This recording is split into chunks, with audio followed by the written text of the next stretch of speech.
ma'asyiral muslimin wal muslimat yang dirahmati Allah Subhanahu wa taala. Bersyukur kepada Allah taala di pagi menjelang siang ini kita masih diberikan kembali taufik oleh Allah Subhanahu wa taala di bulan yang suci Ramadan, hari yang ke-7 Ramadan, dan semoga Allah terus membimbing kita, mengistiqomahkan kita, memberikan kekuatan jasmani dan rohani untuk menyelesaikan ibadah-ibadah di bulan suci Ramadan, dan Allah jadikan Ramadan tahun ini merupakan Ramadan yang terbaik dalam kehidupan kita. Amin ya rabbal alamin. Langsung saja, karena waktunya kita tidak panjang, bahasan kita atau tema kajian kita hari ini adalah Nabi Sulaiman alaihissalam dan burung hudhud. Diterangkan dalam beberapa ayat, di antaranya dalam surah An-Naml ayat 20 tentang kisah ini. Jadi dalam kisah-kisah tentang nabi-nabi, termasuk Nabi Sulaiman, mempunyai kisah-kisah yang cukup panjang dan berbagai macam cita-cita yang ajib dan unik yang merupakan pelajaran bagi kita semuanya. Nah, di antara adalah kisah Nabi Sulaiman dengan burung hudhud.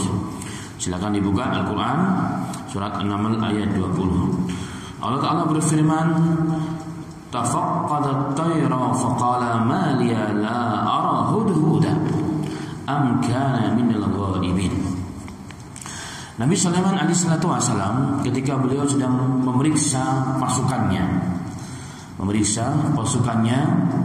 dan beliau kehilangan tayr, burung. Faqala ma liya la ara. Kenapa aku tidak melihat burung hudhud? Am kana minal ghaibin? Apakah dia termasuk orang-orang yang gaib yang tidak hadir kemari, atau dia pergi ke tempat yang lain? Itu ayat yang diterangkan oleh Allah Ta'ala.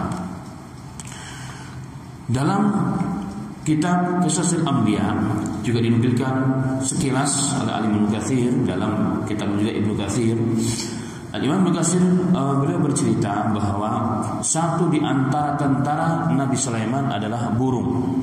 Bahkan diceritakan dalam tafsir tersebut, jika Nabi Sulaiman sedang berjalan bersama pasukannya, maka pasukan angkatan udaranya adalah burung. Di antaranya burung hudhud. Selain berada di depan untuk mengawasi kondisi kanan kirinya dan musuh, maka burung-burung tersebut juga berfungsi sebagai pelindung jika ada kepanasan. Inilah burung hudhud. Dan juga burung-burung lain. Kemudian juga ada pasukan hewan, ada pasukan jin dan lain sebagainya. Nah, dalam satu hari ketika Nabi Sulaiman alaihissalam, yang menjadi kebiasaan beliau memeriksa pasukannya, memeriksa rakyatnya dan kondisinya setiap harinya, setiap pekannya, maka saat itulah hudhud tidak kelihatan. Dalam beberapa riwayat biasanya di atas Nabi Sulaiman dan pasukan kalangan manusia itu diayomi, diteduhi oleh burung-burung itu banyak. Tapi tiba-tiba ada lubang kecil di antara burung itu, di antara pasukan burung yang di atas itu, dan kelihatan celah, sehingga Nabi Sulaiman tertembus panas daripada matahari tersebut. Maka Nabi Sulaiman memeriksa, ternyata adalah hudhud yang tidak ada. Itu dalam kisah yang lain. Sehingga Nabi Sulaiman mengatakan, mali la ara hudhuda am kana minal ghaibin. Kenapa aku sekarang hari ini tidak melihat hudhud? Kemana dia perginya? Kemudian hudhud adalah seekor burung. Kemudian Nabi Sulaiman mengatakan, la u'adzibannahu 'adzaban syadida. Aku akan benar-benar mengazab Nabi Sulaiman. Aku benar-benar akan mengadab Nabi Sulaiman dengan azab yang sangat pedih. Aku benar-benar akan mengadab burung hudhud tersebut, kata Nabi Sulaiman, dengan adab yang sangat pedih. Kemudian ulama tafsir berikhtilaf mengenai adab tersebut. Ada yang mengatakan dihukum, dipenjara, diusir, dicabuti bulu dan sebagainya. La adbahannahu, atau aku akan sembelih dia. Burung hudhud tersebut. Aw la ya'tiyanni bisultanin mubin, jika dia tidak datang kepadaku dengan alasan yang jelas. Jadi Nabi Sulaiman mempunyai pasukan yang handal, yaitu yang bernama hudhud. Dan ketika hilang tanpa ada alasan, tanpa ada izin sebelumnya, maka Nabi Sulaiman marah karena dia dianggap tidak taat kepada aturan dari Nabi Sulaiman alaihissalatu wassalam yang merupakan raja dan pemimpin di zaman itu. Maka Nabi Sulaiman mengancam kalau dia tidak membawa alasan yang benar yang jelas, maka akan kuazab dengan adab yang sangat pedih, di mana ikhtilaf ulama mengenai adab tersebut, atau akan aku sembelih burung tersebut, atau aku akan sembelih burung tersebut. Famakatha ghairu ba'idin, maka tidak lama setelah ucapan Nabi Sulaiman itu selesai, faqala ahattu bima lam tuhit bihi wa ji'tuka min sab'i min naba'in yaqin. Maka tiba-tiba Nabi Sulaiman alaihissalatu wassalam yang diberikan banyak sekali keutamaan, di antaranya keutamaan memahami bahasa hewan, termasuk bahasa burung, khusus burung hudhud. Dan itu yang benar. Jadi yang memahami bahasa itu adalah manusia, memahami bahasa hewan, yaitu memahami bahasa hewan, dan bukan hewan yang memahami bahasa Nabi Sulaiman. Dan ini mirip para kisah yang pernah saya sampaikan juga, kisah tentang semut Nabi Sulaiman alaihissalatu wassalam. Kemudian dia mengatakan, tidak lama kemudian Hudhud datang dan mengatakan, faqala ahattu bima lam tahid bihi. Wahai Nabi Allah, wahai Rasulullah, wahai raja kami, pemimpin kami Sulaiman alaihissalatu wassalam, sesungguhnya aku mengetahui, aku datang dan membawa berita yang aku ketahui di mana engkau tidak mengetahui berita tersebut. Nah, kalimat yang dipilih oleh Hudhud pada kalimat ini adalah kalimat yang sangat luar biasa, sehingga mendengar sekali Nabi Sulaiman apa yang dikatakan oleh Hudhud langsung terperanjat dan penasaran. Karena yang dikatakan langsung, wahai Nabi Allah, wahai Rasulullah, aku datang dan aku telat kemari. Itu kenapa? Aku membawa berita, sesuatu yang besar yang aku tahu dan aku tidak tahu ilmunya. Yang aku tahu dan aku tidak tahu ilmunya. Apa itu? Hudhud mengatakan, wajituka min sab'in bin naba'in yaqin. Aku datang kepadamu dengan berita yang penting yang datang dari negeri Sabah. Dari negeri Sabah dengan berita yang yakin, benar, yang artinya benar, tidak bohong. Dan negeri Sabah sekarang terletak di negeri Yaman. Di negeri Sabah terletak di negeri Yaman. Kemudian dia mulai bercerita. Hudhud bercerita, Inni wajadtu mura'atan tamlikuhum wa utiyat min kulli syai'in wala arsul azim. Sesungguhnya aku mendapatkan di negeri Sabah tersebut seorang perempuan yang berkuasa di wilayah itu, yang menjadi raja. Jadi menjadi raja di negeri Sabah. Wa utiyat min kulli syai'in, dan diberikan dari segala sesuatu, segala penjuru diberikan Allah keutamaan yang begitu banyak kepada raja tersebut atau kepada ratu tersebut. Walaha arsyul azim, dan baginya bagi ratu tersebut yang disebut dengan Ratu Balqis mempunyai tans, yaitu mempunyai arsy singgasana yang agung. Mempunyai singgasana yang agung dan sangat mewah. Wajadtuha wa qaumaha yasjudun lisyamsi min dunillah. Yang aku sedihkan adalah ini yang penting, wahai Nabi Sulaiman, wahai Nabi Allah. Ini yang paling penting, ini yang substansi ingin ku bawa, ingin ku sampaikan kepadamu. Yang ajibnya dengan segala nikmat yang Allah berikan kepada penduduk Sabah dan kepada ratunya. Ternyata aku dapatkan ianya ratu tersebut, Ratu Balqis tersebut, dan juga kaumnya bersujud menyembah selain Allah, yaitu matahari. Dia menyembah matahari selain Allah Subhanahu wa taala. Wa zayyana lahum syaitan. Subhanallah. Begitu hebatnya ini. Hudhud dia mengatakan, kenapa dia menyembah selain Allah, menyembah matahari? Karena dibuat indah oleh syaitan. Dia dibisiki oleh syaitan kepada ratunya dan kepada kaumnya. Fasaddahum an sabil, dan setan tersebut menghalangi manusia dari jalan Allah Subhanahu wa taala. Fahum la yahtadun, dan mereka, wahai Nabi Allah, yakni Ratu Balqis dan kaumnya dan rakyatnya, orang-orang yang sesat, ini orang-orang yang belum mendapatkan hidayah. Dia mengatakan, ala yasjudu lillahi alladhi yukhrijul khaba'i fis samawati wal ardh. Kenapa mereka tidak menyembah Allah Subhanahu wa taala yang mengeluarkan sesuatu yang terpendam di langit-langit dan dari bumi? Wa ya'lamu ma tukhfuna wa ma tu'linun, dan Allah mengetahui sesuatu yang kalian rahasiakan dan yang kalian zahirkan. Allahu la ilaha illahu rabbul arsyil azim. Allah adalah zat yang tidak boleh disembah kecuali Allah taala, yang Rabb, yang punya arsy yang sangat agung. Ini cerita dari seorang burung yang bernama Hudhud. Subhanallah. Jadi begitu teliti dan begitu detail, dan maksud daripada kisah itu betul-betul dengan jelas, dengan tepat, tidak berpanjang lebar, tapi masuk kepada substansinya. Setelah mendengar kisah tersebut, Nabi Sulaiman alaihissalam beliau mengatakan, qala sananzuru asadaqta am kunta minal kadhibin. Kita lihat, kata Nabi Sulaiman, kita lihat wahai burung, ceritamu benar atau enggak bohong. Jadi Nabi Sulaiman juga hati-hati, enggak langsung menerima dengan segala ketaatan selama ini, dengan segala keahlian Hudhud. Nabi Sulaiman tetap tabayyun, ingin mengetes ceritanya Hudhud ini benar ataupun tidak benar. Kita akan lihat, kita akan buktikan. Itu kata Nabi Sulaiman alaihissalatu wassalam. Maka Nabi Sulaiman mengatakan, idhab bi kitabi hadha fa'alqihi ilaihim summa tawalla anhum fanzur madza yarji'un.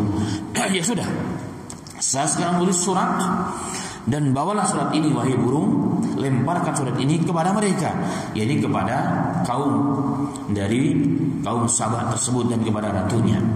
Kemudian kau tinggalkan mereka, dan kita lihat apa yang akan kembali dari mereka, apa balasan mereka dengan isi surat yang kau berikan kepada mereka. Kemudian burung tersebut terbang, dan ingat bahwa Sabah negeri di wilayah Yaman, di wilayah Yaman, sedang pusat pemerintahan Nabi Sulaiman di wilayah mana? Palestina. Jadi antara Yaman dengan Palestina itu tempat yang bukan dekat, sangat jauh, dan burung itu terbang. Dia membawa perintah Nabi Allah, utusan Allah Sulaiman alaihi salatu wassalam. Setelah sampai di sana, kemudian dilempar ke hadapan ratunya. Dalam beberapa riwayat tafsirnya, burung tersebut mencari sela waktu di mana ratunya sedang bersendirian, maka dia menyelinap masuk ke dalam kamarnya, kemudian dilemparkan langsung ke hadapan Ratu Balqis tersebut. Dan dalam beberapa riwayat, burung tersebut kemudian minggir di pojokan sambil menunggu balasan yang akan ditulis oleh Ratu Balqis tersebut kepada Nabi Allah Sulaiman alaihi salatu wassalam.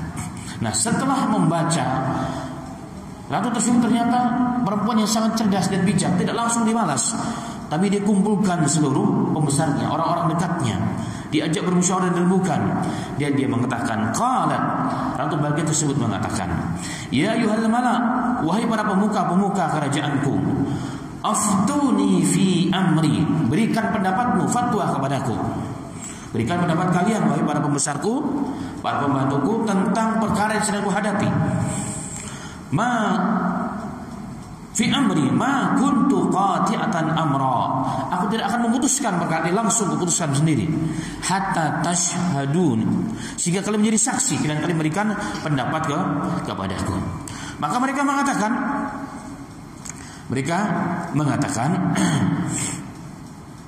ternyata ada surat yang ketinggalan. Nah, isi surat tersebut adalah innahu min Sulaiman wa innahu bismillahirrahmanirrahim. Sesungguhnya surat ini dari Nabi Sulaiman dan diawali dengan menyebut Allah yang Maha dan Maha Rahim. Nah, isi surat itu intinya adalah apa? Alla ta'alu alayya wa'tuni muslimin. Wahai ratu dan wahai rakyat Sabah, jangan kalian sombong denganku.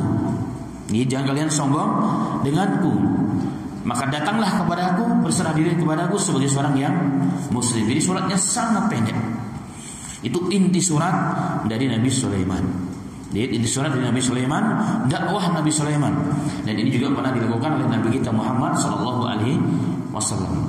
Di fase Rasulullah SAW berada di Madinah, setelah terjadi perjanjian Hudaybiyah tahun ke-6 kurang lebihnya, ke-4 atau ke-6, Rasulullah menulis surat kepada raja-raja, pembesar-pembesar kerajaan di wilayah sekitar Jaziratul Arab untuk mengajak mereka kepada Allah. Nah, persis.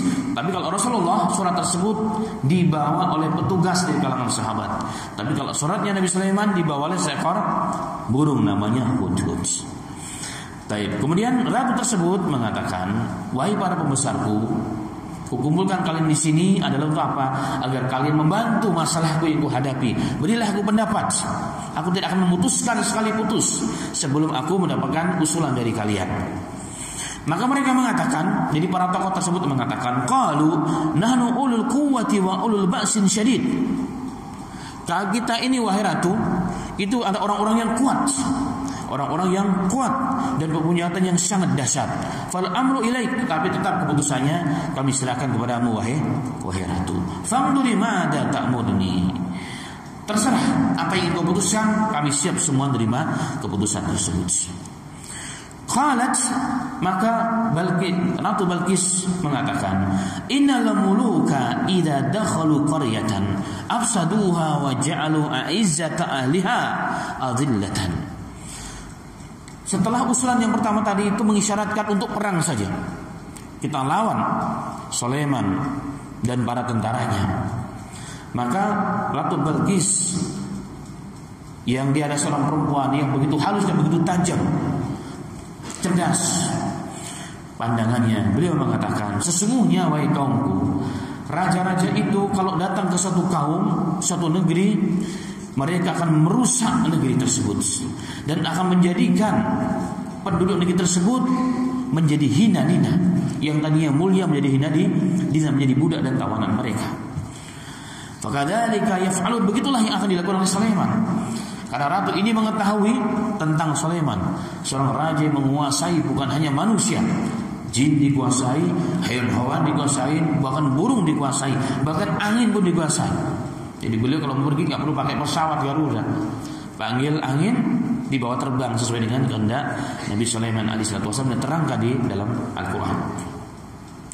Baik. Kemudian Ratu Balqis mengatakan, "Wa ini mursilatun ilaihim bihadiyatin fanadiratun bihim yarji'ul mursalun." Maka beliau mengatakan, cerdas sekali. Udah, kita nggak usah perang, kita kirim dulu hadiahnya. Ini benar-benar raja yang cinta dunia atau betul-betul komitmen dengan agama yang diajarkan, yang didakwakan kepada kita. Kita kirim harta yang banyak kepadanya dan kita lihat apa berita setelah sampai hadiah kepada Raja Sulaiman tersebut. Falamma jaa Sulaiman qala tumidunani bimalin fama atani Allahu khairum mimma atakum bal antum bihadiyatikum tafrahun. Nabi Sulaiman setelah datang hadiah dengan begitu banyak, ini rombongan yang begitu besar yang diutus oleh Ratu Balqis dengan hadiah emas, perak dan sebagainya. Setelah sampai di hadapan Nabi Sulaiman alaihissalam, maka Nabi Sulaiman mengatakan, "Kalian ini memberiku harta, padahal apa yang diberikan oleh Allah kepadaku jauh lebih baik, jauh lebih besar, lebih berharga daripada yang kalian bawa hadiah itu kepadaku. Dan kalian orang-orang yang senang dengan hadiah tersebut. Irji ilaihim, kembali kepada mereka, kembali kepada ratu kalian, bawa pulang saja." Subhanallah, kata Nabi Sulaiman, "Fala na'tiyannahum bijunudin lam la kibara lahum." Kami akan utus pasukan yang begitu hebat, yang begitu banyak, begitu kuat, begitu besar, yang tidak ada seorang pun mampu menandingi pasukan tersebut. Itu kata Sulaiman alaihissalatu wassalam. "Anukhrijannahum minha adillatan wa hum saghirun." Kami akan keluarkan mereka, penduduk negeri Saba tersebut, dalam kondisi hina dan mereka orang yang rendah. Ini kisah yang luar biasa. Nah, ini kisah masih bersambung ya pada ayat-ayat yang berikutnya. Nah, sampai di sini ini kisah diterangkan oleh Allah dalam Al-Quran, dan kita yakini bahwa kisah Al-Quran adalah kalam Allah, dan kalam Allah adalah hak, la raiba fi, tidak ada keraguan di dalamnya. Maka kisah ini betul, ini adalah fakta yang kita ingin ambil kisahnya, kita ambil ibrahnya. Yang pertama, pelajaran yang dapat diambil daripada kisah ini adalah dari ayat yang ke-20. Tafaqqada at-tayra faqala ma liya la ara hudhuda am kana minal Jadi Nabi Sulaiman alaihissalam, beliau adalah seorang raja yang sangat perhatian dan sayang kepada rakyatnya. Dan kita ingat bahwa rakyat dari Nabi Sulaiman bukan hanya manusia, jin, hewan, termasuk burung. Dan menjadi kebiasaan Nabi Sulaiman mengecek dari jumlah rakyatnya, ada atau tidak, apa yang dia lakukan.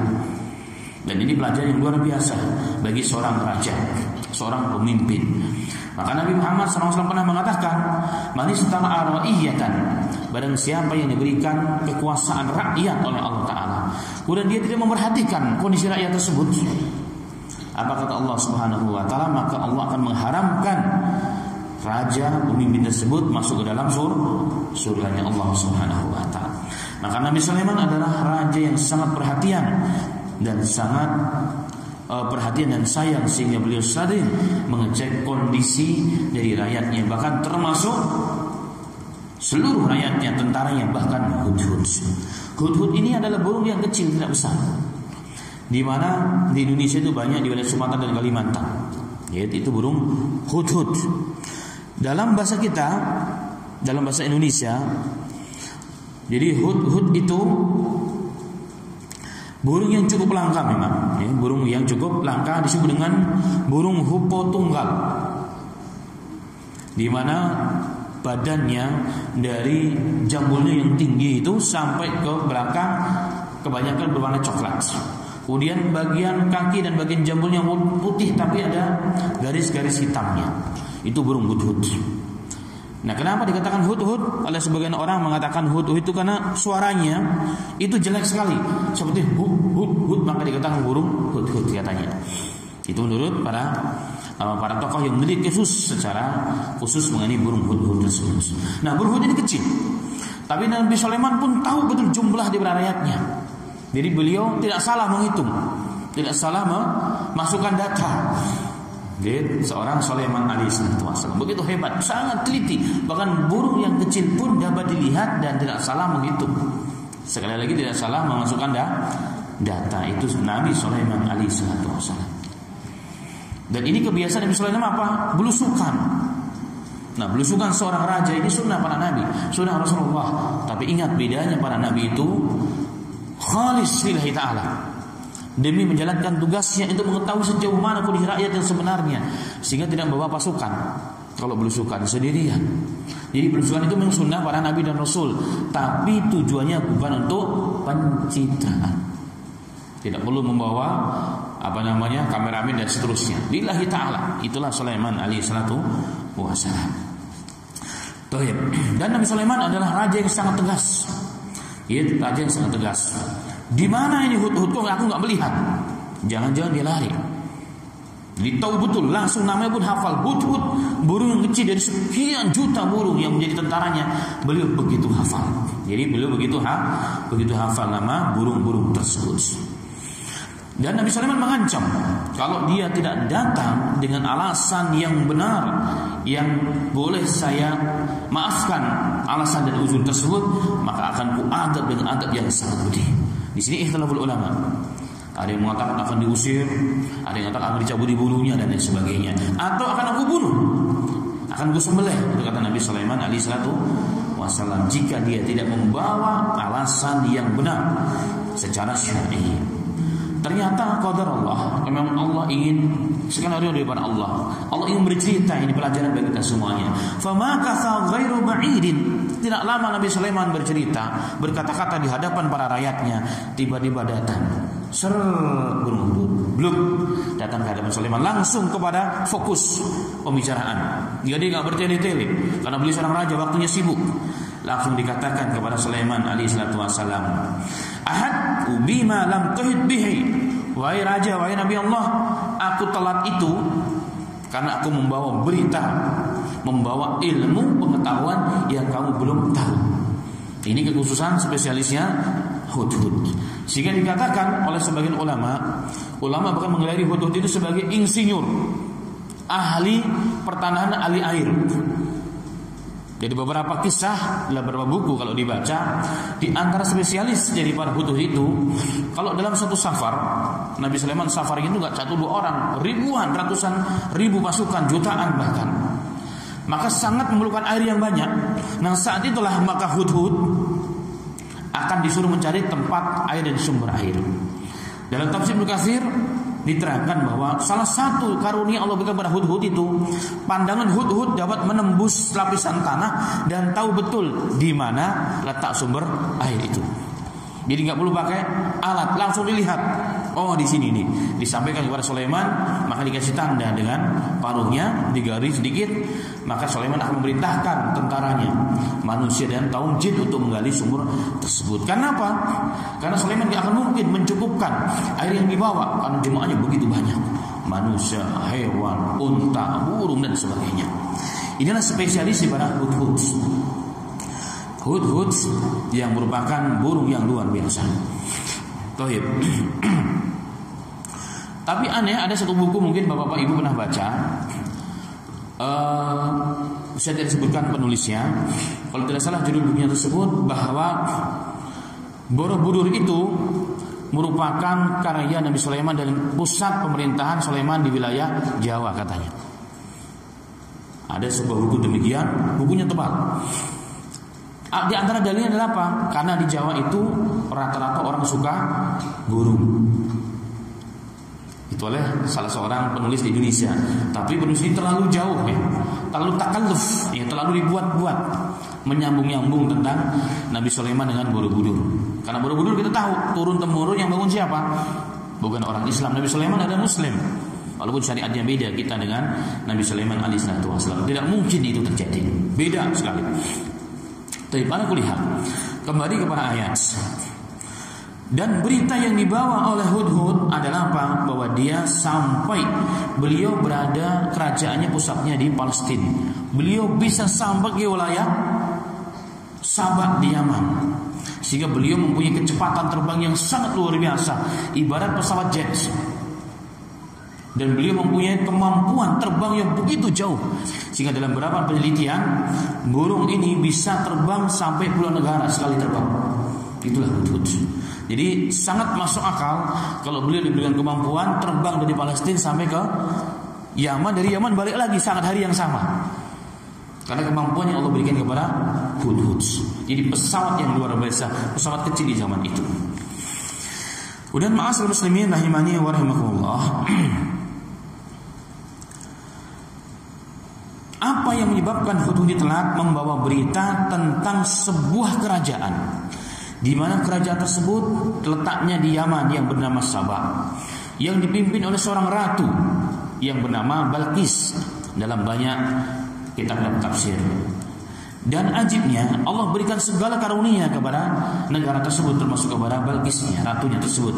Tapi sayangnya mereka menyembah selain Allah. Nah karena itulah burung itu sampai telat memperhatikan betul. Jadi berita itu bukan hanya sekedar berita bohong, diteliti betul. Jadi meneliti bagaimana ibadahnya, bagaimana kehidupannya. Ini Hudhud. Jadi berita betul ditahqiq, bukan berita hoax. Ya, maka hari ini kita kalah dengan Hudhud. Kita dengan mudah menyebarkan berita yang hoax tanpa diteliti. Beda dengan Hudhud. Subhanallah. Itulah Hudhud. Seekor burung pun begitu teliti menyebarkan berita, menyampaikan laporan itu betul. Ya, tidak disalahgunakan laporan kepercayaan daripada Sulaiman alaihissalatu wassalam tersebut. Beritanya benar, ya, selama dengan penelitian, tidak dirubah, ya, tidak dirubah laporannya. Terus apa adanya disampaikan oleh Sulaiman alaihissalatu wassalam.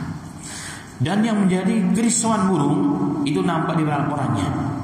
Bagaimana nih orang ratu bersama kaumnya yang ngasih hidup Allah, yang memberikan rezeki Allah, kok dia nyembah selain Allah?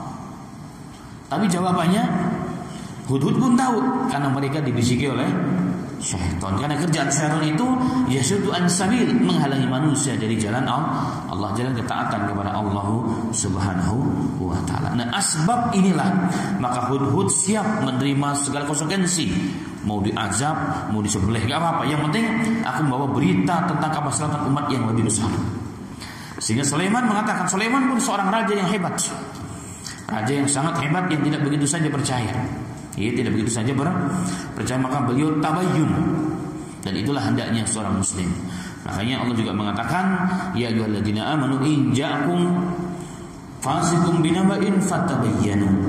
Wahai orang yang beriman, jika datang kepada engkau berita dari orang-orang yang fasik, maka jangan langsung percaya, tapi apa? Tabayun terlebih dahulu. Itulah Sulaiman. Sulaiman tahu bagaimana akidah si Hudhud, menyembah Allah, komitmen taatnya luar biasa kepada Sulaiman. Tapi nggak langsung percaya, harus dipastikan dulu. Hendaknya demikianlah seorang pemimpin. Seorang pemimpin demikian. Allahu Akbar. Dan kita lihat di sini, ma'asal muslimin dan muslimat, Nabi Sulaiman alaihissalam seorang raja yang dikelilingi prajurit, orang-orang kepercayaan yang benar dan jujur. Bahkan hewan pun yang menjadi kepercayaan pun jujur. Dan itu benar dalam hadis Nabi Muhammad SAW dalam riwayat Bukhari dan lain sebagainya. Rasulullah pernah mengatakan, apabila Allah menghendaki lil amiri khair, apabila Allah menghendaki kepada seorang pemimpin, seorang raja atau presiden itu kebaikan, barokah di negerinya, ja'ala wajira sidqin, maka Allah akan menjadikan para menterinya, para rajanya, para orang-orang kepercayaan di sekitar pemimpin tersebut orang-orang yang benar, orang-orang yang jujur. Sehingga apa? Innasya dzakarahu, jika pemimpin tersebut lupa akan diingatkan. Kalau tidak tahu diberitahukan, seperti halnya Hudhud memberitahukan sesuatu yang harusnya menjadi tanggung jawab Sulaiman, karena beliau menjadi raja yang sangat luar biasa kuatnya, kekuasaannya melebar sampai kemana-mana. Maka diberitahukan hal ini kepada Nabi Sulaiman. Ini loh Nabi Sulaiman, ada kaum yang perlu kau dakwahi ini. Kaum yang begitu kaya, yang begitu makmur, tapi sayang dipimpin oleh seorang perempuan dan menyembah selain Allah. Ini tugas engkau. Diberitahukan oleh seorang yang dekat dengan raja tersebut. Inilah tanggung jawabnya. Begitulah hendaknya para menteri, para orang-orang kepercayaan seorang raja, seorang presiden. Harus demikian. Pak Raja, ini uang haji ini tidak boleh digunakan apa-apa, punya masyarakat. Harusnya begitu diingatkan. Bukan malah dibenarkan. Oh benar, nggak apa-apa, saya cap, saya tanda tangan. Itu salah. Harusnya demikian. Kalau lupa diingatkan. Kalau diingatkan membantu kebijaksanaan daripada raja tersebut. Tapi Rasulullah mengatakan, fa idza aradallahu bi ghairi dzalika, jika Allah menghendaki selain itu, maka Allah ja'ala wajira su'in, Allah akan menjadikan para menterinya, orang-orang dekatnya, orang-orang kepercayaannya, orang yang apa tadinya jelek, buruk perangainya, tidak jujur, pengkhianat, suka menjual yang bukan haknya, suka merubah data yang benar. Itu orang-orang yang jelek. Inna siyalam yadhkuruhu. Apa sifatnya kata Rasulullah? Jika dia lupa, maka tidak akan diingatkan. Kalaupun diingatkan, enggak mau bantu. Kenapa? Karena enggak sesuai dengan keinginan daripada orang-orang kepercayaannya. Dan orang-orang yang begini biasanya dia punya kekuatan pengaruh yang dahsyat sehingga dia berani menentang rajanya. Kenapa? Karena tak ubah raja tersebut sebagai boneka. Itu kata Nabi Muhammad SAW. Subhanallah. Maka ini cerminan seorang raja, bahkan seekor burung pun yang menjadi kepercayaan seorang raja tersebut adalah makhluk-makhluk yang jujur. Jadi berarti kita kalah dengan seekor burung hari ini. Di mana kejujuran kita hari ini? Masya Allah, luar biasa. La haula wala quwwata illa billahil aliyyil azim. Kemudian ma'asyiral muslimin rahimani wa rahimakumullah.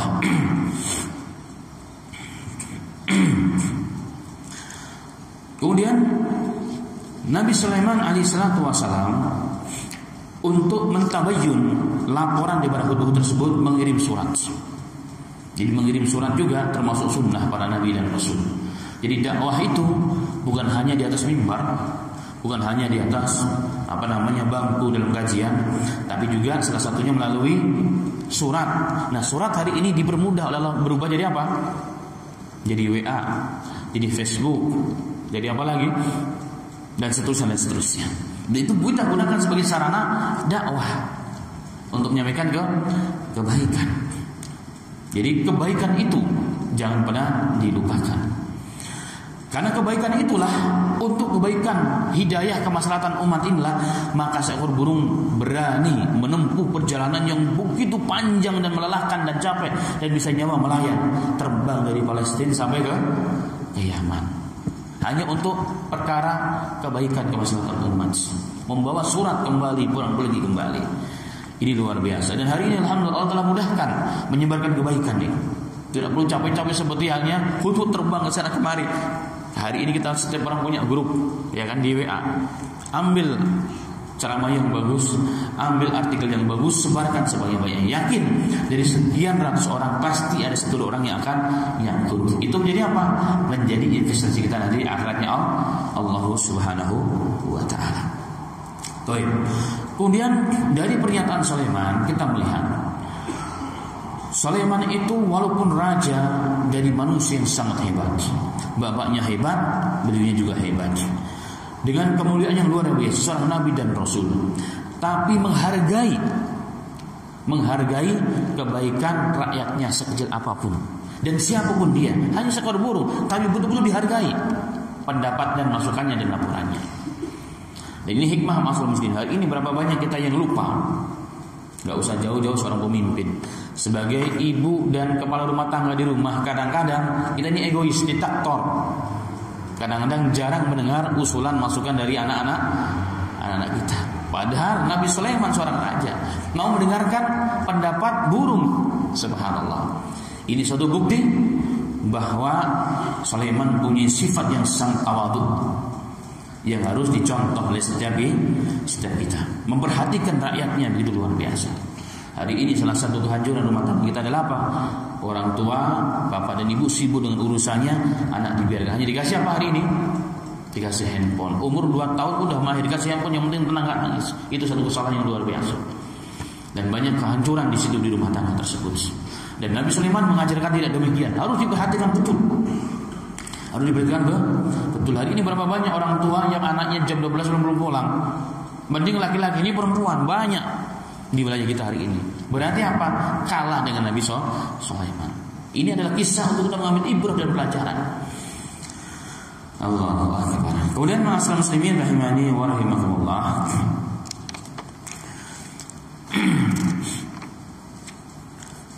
Kenapa kisah ini diangkat oleh Allah dalam Al-Quran dan bercerita tentang Nabi Sulaiman dengan seekor burung loh, dikisah dalam Al-Quran. Allah langsung bertanggung jawab menurunkan wahyu. Ini kejadian ribuan tahun yang lalu. Allah turunkan kepada Nabi kita Muhammad SAW kisah Nabi Sulaiman dan burung. Untuk apa tujuannya? Agar kita semua mengambil hikmah dan pelajaran. Hikmah yang paling besar di antara yang lain yang saya sebutkan adalah apa?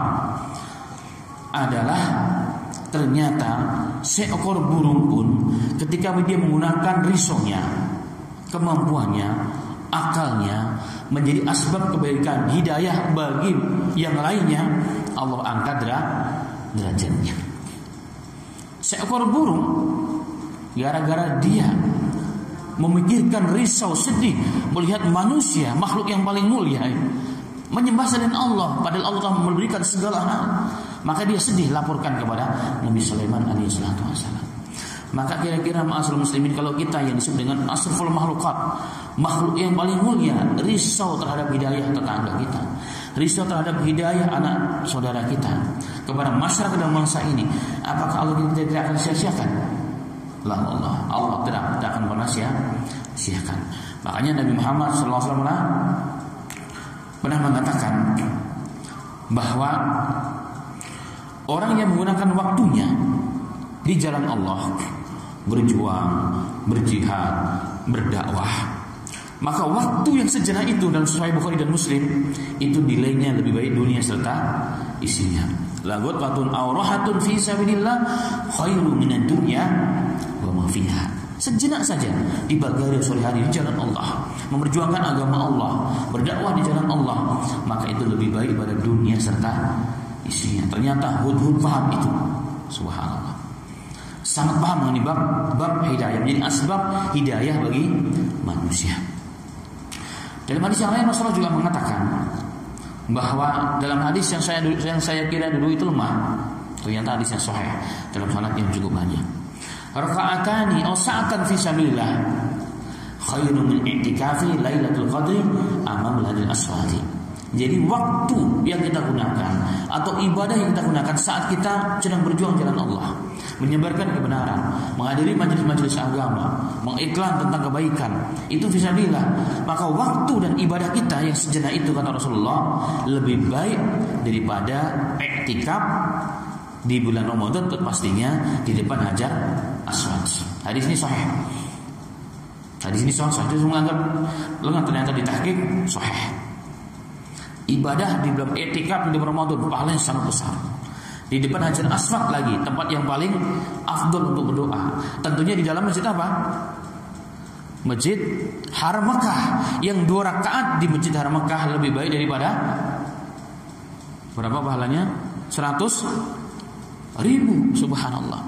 Ternyata waktu yang kita gunakan untuk berdakwah, waktu yang kita gunakan menyebar kebaikan, mengajak manusia kepada Allah, itu jauh melampaui itu semuanya. Bahkan dalam Al-Quran Allah menyebutkan, wa man ahsanu qala mimman da'a ila Allah wa amila shalihan wa qala innani minal muslimin. Allah mengatakan, adakah perkataan manusia yang lebih baik, yang lebih unggul, yang lebih tinggi nilainya, kualitasnya daripada perkataan yang mengajak manusia kepada Allah dan kemudian dia beriman kepada Allah Subhanahu wa taala. Maka yakin ma'asal muslimin, jari-jari kita ini bisa membawa kita kepada neraka hari ini. Kalau kita salah ketik, salah meleseh. Tapi dengan jari-jari kita gunakan ini hari ini bisa membawa kita ke dalam surganya Allah Subhanahu wa taala, mendapatkan nilai pahala yang begitu besar. Karena kita fisabilillah terus tiap hari. Handphone kita gunakan jalan Allah. Bagaimana caranya?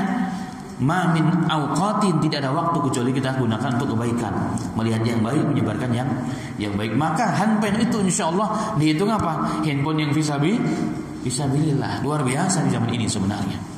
Tapi jarang manusia menggunakan itu.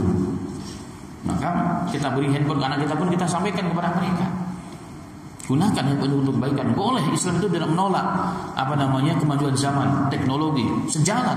Tapi tinggal bagaimana menggunakannya. Karena teknologi ini ibarat pisau bermata dua, sekali tusuk atas bawah kena. Kalau nggak hati-hati, harus pelan-pelan dan hati-hati. Subhanallah.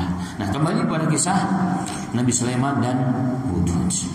Maka dengan risau terhadap hidayah manusia, Hudhud diangkat derajatnya oleh Allah Subhanahu wa taala. Pada burung ini burung yang dalil, yang hina, rendah, gak ada nilainya bahkan.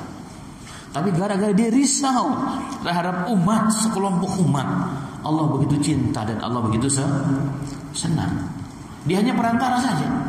Dia tidak berdakwah, tapi menjadi perantara saja, menyampaikan berita dan membawa berita surat dari Nabi Sulaiman. Tapi Allah begitu senang, begitu cinta, maka Allah sebutkan namanya langsung Hudhud dalam Al-Quran. Subhanallah. Padahal Hudhud itu secara nyata burung yang bau. Kenapa bau? Karena dia burung yang kecil. Rumahnya pun di lubang-lubang pohon bekas rumah hewan yang lain. Suka dimangsa oleh hewan yang lain, maka dia melumuri dengan kotorannya seluruh tubuhnya. Untuk apa? Menghindari daripada hewan yang predator kepada dia. Busuk baunya. Tapi kenapa disebut oleh Allah dalam Al-Quran?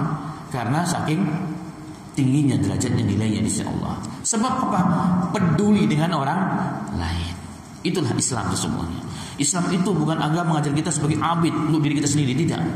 Tapi peduli dengan kanan kiri, peduli sosialnya dengan sosial. Jadi ada jiwa sosial. Itulah Nabi kita Muhammad SAW. Kita hidup bukan sendiri. Ternyata kekuatan Islam itu jika Islam ini bersatu dan peduli. Itulah yang dicontohkan dalam kisah ini yang sangat luar biasa oleh Allah Subhanahu wa taala kepada kita semuanya. Kemudian ma'asyiral muslimin rahimani wa rahimakumullah. Ada beberapa tambahan hikmah di pada kisah tersebut. Di antaranya adalah kalimat Hudhud. Ini seekor burung, tapi begitu mengerti tentang akidah dan keimanan. Mari kita lihat kembali, Bapak dan Ibu perhatikan kembali pada ayat ke-25-26. Ala yasjudu lillahi alladhi yukhrijul min samawati wal ard wa ya'lamu ma tukhfuna wa ma tu'linun. Allahu la ilaha illahu wa rabbul arsyil azim. Kenapa mereka tidak menyembah Allah? Kenapa mereka tidak menyembah Allah? Zat yang mampu mengeluarkan sesuatu yang terpendam, yang tersimpan, yang di langit dan di bumi. mengetahui yang disembunyikan atau yang dizahirkan. Allah la ilaha illahu, Allah tidak ada zat yang berhak disembah kecuali Allah. Rabbul Arsyil Azim, Tuhan yang mempunyai arsy yang sangat mulia. Ini perkataan sangat bijak, perkataan tauhid agama. Ini berarti menempatkan posisi ini posisi yang paling penting dalam syariat Islam, ajaran manapun dari zaman dahulu sampai Nabi kita Muhammad SAW. Dan itulah pentingnya menjaga akidah dan tauhid. Yaitu menjaga akidah tauhid apa maknanya? Menjaga daripada kerusakan, masuk unsur-unsur pemahaman yang sesat. Islam yang terpengaruh dengan pemikiran-pemikiran Barat, Orientalis, filosofi yang sesat dan seterusnya, harus kita hindari. Dari kesyirikan yang besar. Karena itulah maka dalam hadis Nabi Muhammad SAW, orang yang menjaga akidahnya daripada dicampur aduk dengan kesyirikan, maka Allah jamin apa? Keselamatan di dunia dan hidayah daripada Allah Subhanahu wa taala. Allah mengatakan alladzina amanu wa lam yalbisu imanahum bidzulmin ulaika lahumul amn wa hum muhtadun. Quran mengatakan orang-orang yang beriman kemudian tidak mencampur adukkan iman mereka dengan apa? Kedzaliman, yakni kesyirikan. Syirik besar yang dimaksud terutama menyembah selain Allah tadi itu dalam kisah Hud dan Ratu Balqis. Maka bagi mereka apa kata Allah? Keamanan di dunia, aman. Allah menjaga negerinya, barakah sentosa. Kemah ribah jinawi orang bilang. Kemudian wahum muhtadun, dan mereka itulah yang mendapat petunjuk dari Allah Subhanahu wa taala. Berarti mafhum mukhalafahnya dalam ilmu tafsir itu ada mafhum kebalikan. Dalil kebalikan. Berarti orang, negara, negeri jika mayoritas pelaku kesyirikan, maka Allah tidak menjamin keamanan dan Allah akan mendatangkan azab kepada mereka. Maka kalau kita mau cek di mana ada musibah yang besar yang sampai menelan korban yang begitu banyak, biasanya, umumnya, pastinya terjadi kesyirikan. Mungkin kita tidak tahu, tapi pasti ada kesyirikan yang besar. Dosa maksiat yang paling besar itu apa? Kesyirikan kepada Allah Subhanahu wa taala.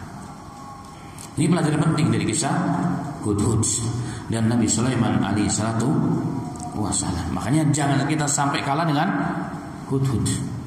Nih, jangan sampai kita kalah dengan Hud. Kemudian ma'asyiral muslimin rahimani wa rahimakumullah. Dari kisah ini juga dapat diambil hikmah dan pelajaran bahwa asyaraf wal izzatu, kemuliaan, keagungan itu ternyata menurut timbangan Islam tidak terkait dan tidak menjadi tolak ukurnya adalah fisik dan zahir.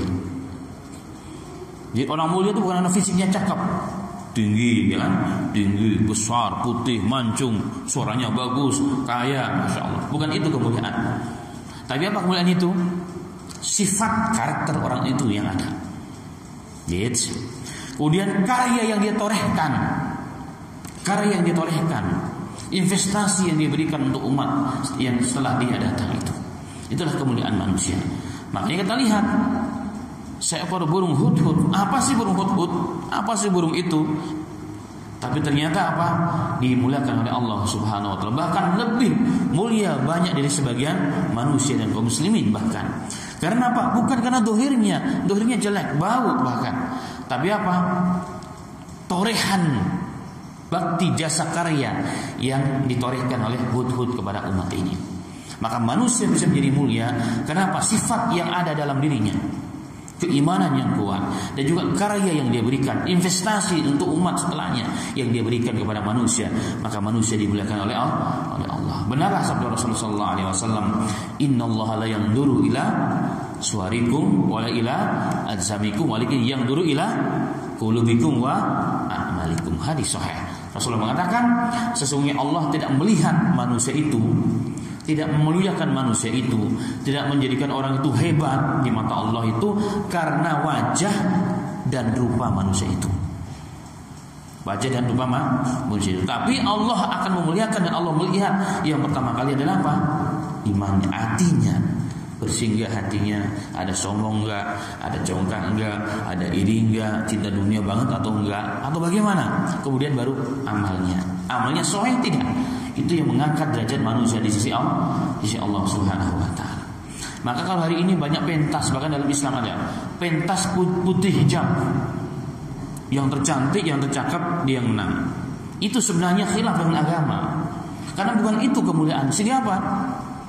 Walaupun berbau Islam, berbau hijab, akhirnya orang hanya fokus kepada kecantikannya, hijabnya saja yang dicantikkan, lupa dengan hati dan amalnya. Kontes kecantikan. Waduh. Jadi tolak ukurnya khilaf dengan aturan agama. Jika orang fokus kepada itu semua, pada manusia itu mulia, manusia itu punya izzah di mata Allah karena amalnya, prestasi untuk agama Allah itu yang dinilai oleh Allah Subhanahu wa taala. Kemudian ma'asyiral muslimin, sekilas tentang Ratu Balqis. Ratu Balqis ini memang yang ma'ruf di Indonesia, dia adalah kemudian dipersunting, dijadikan sebagai permaisuri oleh raja dan Nabi kita Sulaiman alaihissalatu wassalam. Tapi memang tidak ada hadis yang jelas, memang tidak ada hadis yang jelas. Ada riwayat, tapi riwayatnya banyak simpang siurnya. Tapi yang jelas setelah Balqis datang dengan kisah yang cukup panjang, khulasannya intinya adalah datang kepada Nabi Sulaiman, dia berislam kepada Nabi Sulaiman. Ada beberapa riwayat. Riwayat yang pertama, Nabi Sulaiman memang menjadikan dia sebagai permaisuri, tetapi tetap dikembalikan kepada kerajaannya di Sabah. Nah, hanya sebulan atau seminggu 3 kali datang kepada Ratu Balqis dan dibangunkan masjid yang agung dan megah di wilayah itu. Ini pendapat yang pertama. Pendapat yang kedua, Balqis dikembalikan oleh Raja Sulaiman ke negeri Sabah. Kemudian dia dinikahkan dengan salah satu raja di wilayah dekat tersebut. Kemudian dibangunkan untuk mereka masjid-masjid yang agung oleh Sulaiman alaihissalatu wassalam. Berarti bukan sepakat ulama bahwa Balqis itu dinikahi oleh Sulaiman alaihissalatu wassalam. Tapi kalaupun jadi, nggak ada masalah bagi kita. Nah, tidak ada masalah bagi kita. Tapi yang ma'ruf di tanah air kita, memang Balqis, ratu perempuan di Sabah, dinikahi oleh Sulaiman alaihissalatu wassalam. Yang jadi pertanyaan, siapakah Ratu Sabah Balqis itu? Ini yang jadi pertanyaan. Al-Imam Ibnu Katsir rahmatullah alaih menyebutkan asal usul Balqis. Ada satu riwayat Ratu Balqis itu dulu bapaknya raja yang sangat kaya, yang sangat kuat, raja agung di wilayah Yaman.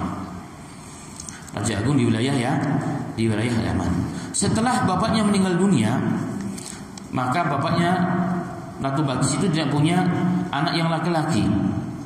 Maka datanglah seorang laki-laki yang merampas kekuasaannya dari tangan Balqis dan dia kemudian menjadi raja. Kemudian dibiarkan oleh Balqis sebelum menjadi ratu. Ternyata semakin hari semakin merusak, ekonomi menjadi hancur, ya kan? Akhlak semakin bejat.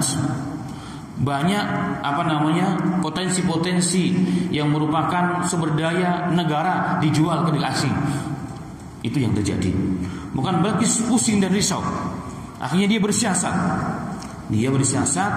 Dia kemudian bersiasat sehingga dia dapat dinikahi oleh raja tersebut. Pada hari pertama oleh Balqis, raja tersebut dihidangkan minuman khamar.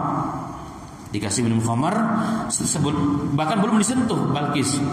Ini kemudian diambil pedang, kemudian dipenggal leher raja tersebut. Kemudian ditusuk dengan tombak, ditajamkan di pintu gerbang istana. Besok harinya ketahuan oleh masyarakat, maka semua masyarakat mengangkat Balqis sebagai ratu yang memang hak daripada Balqis itu sendiri. Ini kisah yang pertama dinukilkan oleh Imam Ibnu Katsir dalam kitabnya Qasasul Anbiya dari Sa'labi. Kemudian ada riwayat yang lain bahwa bapaknya Balqis ini seorang raja yang sangat agung dan sangat dihormati. Tapi anehnya dia menolak ketika mau dinikahkan dengan perempuan tercantik di wilayah Yaman. Maunya nikah dengan siapa? Dengan jin yang paling cantik katanya. Ada riwayat demikian. Tazawwaja bi imra'atin minal jin ismuha Raihanatu bintu Syaqar. Dia bernikah dengan perempuan jin yang sangat cantik namanya Raihanah, putrinya Syaqar. Maka dari pernikahan tersebut lahirlah Balqis. Sehingga dalam riwayat itu kakinya Balqis itu tertutup terus. Makanya ada kisah ketika Nabi Sulaiman mengambil istananya dari Sabah ke Palestina, Maka sebelum masuk ke istana, di depan itu ada kolam. Kemudian ditutupi kolam tersebut dengan apa? Dengan kaca. Maka Ratu Balqis mengangkat apa betisnya, dikiranya itu kolam, padahal itu kaca. Padahal selama ini nggak pernah ditutup, nggak pernah diangkat. Kenapa? Ditutupi. Kenapa ditutupi? Padahal dia bukan muslimah. Ada alasan atau ulama, karena kakinya seperti kaki hewan dan berbulu. Katanya demikian. Sehingga ketika nikah dengan Sulaiman, ini riwayat saja. Ini riwayat yang cukup banyak. Nikah dengan Sulaiman, maka Sulaiman alaihissalam memerintahkan kaum jin diajak musyawarah bagaimana cara menghilangkan bulu-bulunya. Karena dia perempuan, agar dia menjadi cantik dan mulus. Maka jin semua menyiapkan kamar khusus, dan ada beberapa batu yang menjadi salah satu unsur kalau diusapkan ke kulit akan menjadi hilanglah bulu-bulu tersebut. Ini juga satu kisah. Tapi hal ini diprotes oleh ulama-ulama termasuk Imam Qurtubi. Karena perkawinan antara manusia dengan jin gak akan melahirkan manusia. Diprotes oleh ulama, sehingga kisah itu kisah yang cukup lemah. Jadi ini riwayat lemah semuanya sebenarnya. Tidak ada sanad yang kuat yang sahih. Tapi ini yang ada yang sampai kepada kita. Ini ada antara kisah-kisah tersebut. Baik. Tapi yang makruf di tanah air kita bahwa Balqis itu ratu Saba dari Yaman. Dia adalah putri jin. Jadi separuh badannya manusia, separuh badannya jin katanya. Nah, itu kisah yang makruf, tetapi semua riwayatnya riwayat Israiliyat ya. Jadi boleh diambil cerita, yang penting jangan terlalu meyakini. Boleh saja, silahkan. Inilah Balqis ya, yang kemudian disebutkan kisahnya tanpa namanya dalam Al-Quran, itu diambil hikmah dan pelajaran bagi kita semua sebagai umat Nabi Muhammad yang membaca setiap hari kisah-kisah dalam Al-Quran ini. Baik, maka kesimpulan terakhir, ma'asyiral muslimin rahimani wa rahimakumullah. Kisah ini adalah kisah yang nyata. Kenapa nyata? Karena telah diceritakan langsung oleh Allah Rabbul Izzah, Rabbul Alamin, yang menurunkan firman-Nya Al-Quran kepada Nabi kita Muhammad sallallahu alaihi wasallam. Secara global, detailnya tidak, tapi secara global, substansi kisah itu yang ingin Allah ceritakan kepada kita. Ini substansi kisah itu.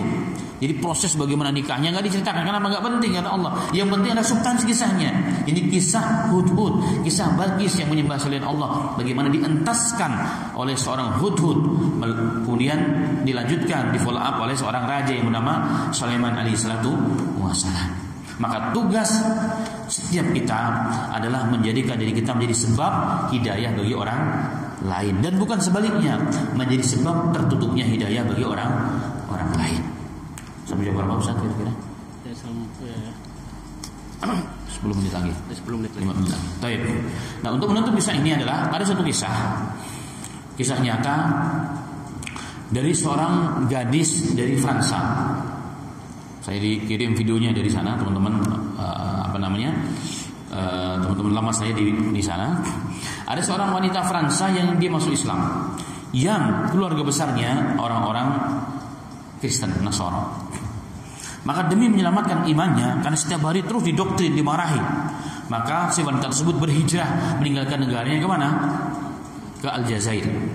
Karena Aljazair adalah negara yang dianggap paling dekat, yang ada hubungan cukup kuat antara Fransa dengan Aljazair, karena banyak orang Aljazair tinggal di Prancis. Sampai di Prancis, sampai di Aljazair, hidup di sana, belajar agama, pakai niqab, pakai hijab dan seterusnya. Kemudian Allah uji dengan apa? Sakit kanker. Dalam proses pengobatan tersebut bukan malah sembuh, tapi bertambah sehingga sampai stadium 4. Kata dokter, "Wahai fulanah, kayaknya kami sudah angkat tangan, karena kamu tinggal nunggu waktu saja datang ajal dari Allah Ta'ala. Kenapa? Penyakitmu sudah nggak ada lagi kesembuhan, insyaallah Ta'ala." Itu yang terjadi. Nah, kemudian dia pulang sedih. Nah, ternyata berita ini sampai kepada telinga keluarga besarnya, dia yang ada di Prancis. Yang ada di Prancis. Maka keluarga besarnya langsung mengirim tiket, ada beberapa riwayat langsung datang ke Aljazair, dibawalah wanita tersebut, gadis tersebut dibawa ke Prancis dengan alasan mau diobati di sana dengan obat yang lebih hebat daripada dokter-dokter yang ada di Aljazair, negara Islam. Maka dengan alasan itu si gadis tersebut, muslimah tersebut mau pergi bersama keluarga besarnya. Ternyata apa yang terjadi? Sampai di Prancis keluarganya tahu sakit kalau udah stadium 4 itu berat, nggak ada dokter yang bisa menyembuhkan, angkat tangan. Ternyata bukan itu tujuannya. Tujuannya adalah yang satunya. Dia dibawa kembali ke gerejanya yang besar di Perancis. Saat sampai di sana, keluarga besarnya mengatakan, "Wahai jemaah," ketika dalam kebaktian, "Ini nih saudari kami, anak saya, putri saya, namanya Fulan. Gara-gara dia masuk Islam, Allah azab dia dengan sakit kanker. Setempat dia diambil mati. Obatnya hanya satu, dia tinggalkan agama barunya, kembali pada Tuhannya yang lama," katanya. Itu kata keluarganya. Nah, melihat dan memahami ternyata keluarganya bohong, bukan maksud menyembuhkan, mencari dokter yang bagus, justru ingin memurtadkan dia, maka dia diam-diam langsung pesan tiket dan pulang ke Aljazair. Nah, sampai di Aljazair sudah dia aktivitas seperti biasa, tapi setiap malam dia terus rajin tahajud, doa kepada Allah. Sambil menunggu ajal datang. Nah, tiba-tiba pada saat dia sedang tahajud, tiba-tiba dia berbicara dengan dirinya, "Oh saya, seandainya sekarang serang jadi muslimah, saya yakin saya sakit ini bukan karena saya Islam, bukan. Tapi ini ujian dari Allah. Tapi ya Rabb, jika aku mati gara-gara sakit ini, dan tuduhan keluarga saya dan jemaah saya di Perancis gara-gara aku masuk Islam, maka saya takut ya Rabb, masuk Islam saya ini, mati saya ini nanti menjadi penghambat hidayah bagi orang lain. Orang takut masuk Islam, jadi dianggap kutukan dari Tuhan. Jangan sampai itu terjadi ya Rabbul Alamin. Engkau Maha Kuasa, Engkau bisa menyembuhkan penyakit yang manusia sudah angkat tangan ya Rabbul Alamin. Engkau menghidupkan, Engkau mematikan." Itu doa terakhir sampai diataskan air mata, sungguh-sungguh mengangkat kedua tangannya di hadapan Rabbnya Allah Subhanahu wa taala. Maka kemudian aktivitas seperti biasa. Besoknya di waktu asar, tiba-tiba sekujur tubuhnya terasa ringan. Yang tadinya sakit, susah, pokoknya ngapain susah, tiba-tiba terasa ringan, seakan-akan dia merasakan bahwa dirinya mau mati. Karena sudah nggak merasakan apa-apa, yang dirasakan adalah nyaman dan ringan. Dia anggap nih jangan-jangan ajal sudah dekat menjemput aku. Maka dia semakin khusyuk berdoa, semakin tangisannya dipanjangkan kepada Allah Subhanahu wa taala, supaya diwafatkan dalam kondisi husnul khatimah dan tidak menjadi sebab penutup hidayah bagi manusia yang lain yang mau masuk ke dalam Islam. Kemudian maghrib datang, kok nggak mati-mati dalam dirinya. Isya juga datang, kok nggak mati-mati, semakin sehat. Dia kemudian tidur, waktu bangun kok masih hidup. Ternyata subuh hari pun masih sehat. Maka besoknya agak siang, pagi menjelang siang, maka si gadis muslimah tersebut kembali datang kepada dokternya yang selama ini merawat dan mengobatinya. Setelah dicek seluruh tubuhnya, maka dokter ini mengatakan, "Man anti?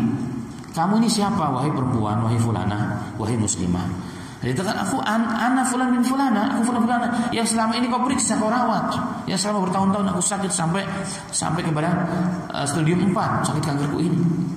Maka si dokter tersebut mengatakan, "Wallahi la, demi Allah bukan, kamu bukan fulana bin fulana." Kenapa? Kalau fulana bin fulana yang selama ini aku periksa, dia sedang menunggu ajalnya datang. Kenapa? Karena penyakitnya sudah sampai stadium 4, bahkan yang paling parah, gak mungkin ada kesembuhan.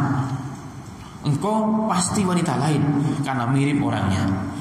Itu kata si dokter. Maka dikatakan, "Allah ya dokter, saya fulana bin fulana." Loh, gimana itu bisa terjadi? Diceritakan kisahnya.